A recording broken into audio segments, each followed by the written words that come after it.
L'association Citoyens Mondoriens est à bout. Mardi, des jeunes ont de nouveau caillassé et incendié la route de Saint-Louis. Ce matin, devant la gendarmerie de Saint-Michel, les Mondoriens confient vouloir mettre en place une étude sur le terrain, ainsi qu'une indemnisation pour les victimes.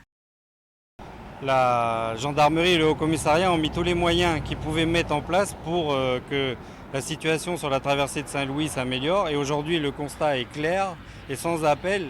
La traversée ne sera jamais sécurisée. On ne pourra pas mettre un gendarme jour et nuit sur la traversée et on aura toujours des caillassages comme cela est fait depuis 40 ans de toute façon. Il faut qu'on puisse gérer la problématique des victimes, mais des victimes en général et des victimes en particulier des véhicules aussi. Donc pour ce faire, nous on a travaillé sur une étude d'impact des exactions de Saint-Louis pour pouvoir déjà définir quelles sont les problématiques des impacts, pour pouvoir après, avec les institutions, travailler sur le sujet et voir comment on peut, alors ça peut être effectivement une indemnisation des victimes, il y a plein de solutions d'action. Cette étude touchera toute la population du Mont d'Or, y compris les gens de Saint-Louis, puisque eux aussi subissent ces exactions. Également la population de l'agglomération de Nouméa, pour savoir un peu aussi ce qu'elle en pense. Et puis bien sûr les entreprises du Mont d'Or pour savoir aussi comment ils vivent les choses. Le coût de ces mesures s'élèverait à 2,4 millions. Une partie de ce projet est financée par la ville de Mont d'Or, l'autre par la province Sud. Le complément reste à charge de l'association. La province Nord a voté aujourd'hui son budget primitif 2023 dans un contexte de relance économique, un budget total de 37,5 milliards contre 35,8 milliards en 2022. C'est 668 millions de fonctionnement en plus dû à la dotation globale en provenance de la Nouvelle-Calédonie, mais aussi grâce à la réduction de la masse salariale. Le budget d'investissement a quant à lui augmenté de 8,1%, soit presque 900 millions en plus, grâce à la hausse des remboursements. On a également, effectivement, comme vous l'avez souligné, des retours positif sur les garanties d'emprunt que la province Nord elle met en place envers ses outils de développement, les garanties d'emprunt envers la SMSP, la Sophie Nord, Nord Avenir et tout ça, où on a un retour quand même, un remboursement de ces outils conformément aux garanties d'emprunt qui sont mises en place par la collectivité. Le budget 2023 permet notamment de maintenir les principaux secteurs.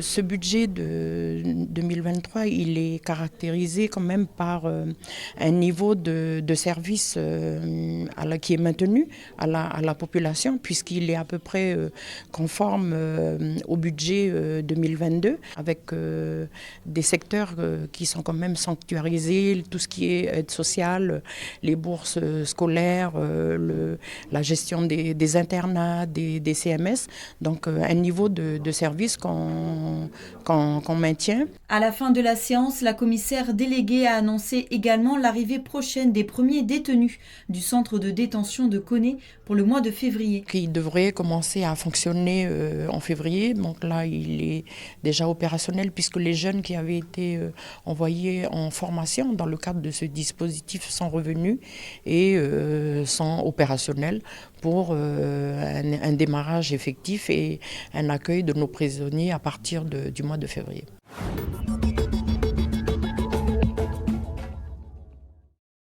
Pendant l'été, je vous propose de découvrir des personnes inspirantes, des actions sociales également inspirantes.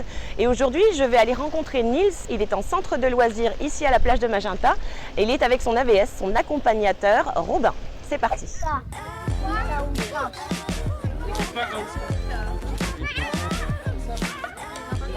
Nils, raconte-moi, est-ce que c'est la première fois que tu viens ici? Oui. Et tu es content d'être dans ce centre de loisirs? Oui. C'est mieux d'être ici ou d'être à la maison? Oui. Les deux t'aiment bien. Oui. Tu avais déjà fait ça avant? Oui, une année. Ouais. En début d'année? Oui. Oui. Une année à ma. Non. À Dembéa, à Coucho. Ah. Ouais, on était à Dembéa, à Coucho en début d'année. D'accord, dans un autre centre. Voilà, c'est ça. Ok. Et là, ça t'a plu aussi? Oui. Tu t'es fait aussi des copains là-bas? Oui. L'accompagnement que j'ai avec Nils, comme c'est un enfant en situation de handicap, c'est un accompagnement dans le centre du début de la journée jusqu'à la fin. Donc le temps dans les activités, même dans les temps de repos, même dans les temps du midi à la cantine, parce que c'est un enfant qui a aussi qui a de l'hyperactivité. Donc ça demande aussi à ce qu'on puisse amener un certain cadre sur l'enfant. Il y a des règles à respecter, mais bon, on va dire que je suis la règle qui s'adapte à l'enfant pour l'amener justement à pouvoir se comporter comme le veut le centre aéré ou la colonie dans laquelle on est. Bon, faut que tu m'arrêtes quand même. Là, j'ai pas mis mon short parce que je sais que t'aimes bien courir. Je vais attendre que je mets mon short, comme ça, après on peut jouer au loup. C'est le quotidien avec Nils. De jouer au loup? Parce que pour elle, je m'entretiens. C'est physique d'être accompagnateur. Comme ça, Nils. L'association AVA, c'est accompagnement vers l'autonomie et sa fonction principale est d'accompagner les enfants en situation de handicap à l'école. On fait aussi de l'accompagnement à domicile et également de l'accompagnement en centre de loisirs, donc pendant les vacances. L'AVS, donc en centre de loisirs, est là justement pour pallier en fait aussi aux difficultés sociales que peut avoir un enfant, donc et lui permettre aussi une mise en confiance pour accéder à des activités sur lesquelles il n'aurait pas forcément accès autrement.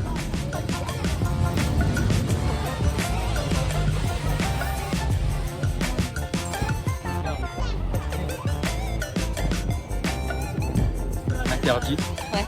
Qu'est-ce que c'est? Ah, il parle en... Voilà, des fois je fais la gestuelle. Interdit. Il va aller aux toilettes. Comme ça. Ah oui. Il y a quoi d'autre qu'il me fait? Après, il me fait merci, il me fait, je sais plus, il me fait comme ça. Ouais, c'est un peu comme le langage des signes. Ouais, la langue des signes. T'as bien mangé? Pour 2023, on est en pleine campagne de recrutement. On a 80 postes à pourvoir pour accompagner les enfants. Donc, ce qui signifie en clair qu'on a besoin de 80 personnes pour accompagner 80 enfants.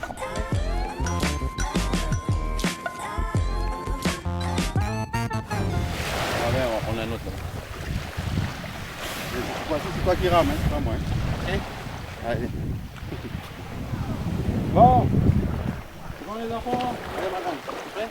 Dans le cadre d'un stage vacances organisé par la commune de Koné, une dizaine d'enfants se sont initiés au canoë-kayak à la base nautique de Foué. Une semaine placée sous le thème de l'eau pour les occuper pendant les vacances et surtout pour promouvoir l'activité physique et sportive. Donc on a fait une petite balade en kayak et des petits jeux, notamment où il fallait rester debout sur son kayak, faire comme si on faisait un peu du paddle. Donc voilà, ce qui n'est pas facile du tout. L'objectif principal de ce stage de vacances, c'est vraiment de s'amuser, de ne pas rester devant les écrans à la télé, à la maison, et de venir s'occuper, se faire de nouveaux copains et bouger, faire du sport. Je pense que je vais tomber dedans. L'équilibre. Super Inès, on a loin devant.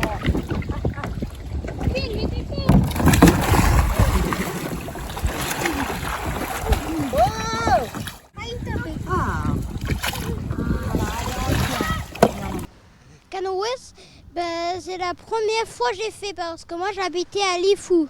Mais nous on était tombés. Donc c'est bon, t'as pas eu peur? T'es courageux? J'aimais pas. Après tu voulais plus en faire? Oui, je vais plus en faire. T'es pas tombé du coup? Si surtout Hugo. Oui. Ouais, parce que y a les deux filles là qui poussent. Il y a l'autre là qui me pousse. Le stage vacances se poursuit la semaine prochaine avec un nouveau groupe d'enfants, toujours dans le sport et la bonne humeur.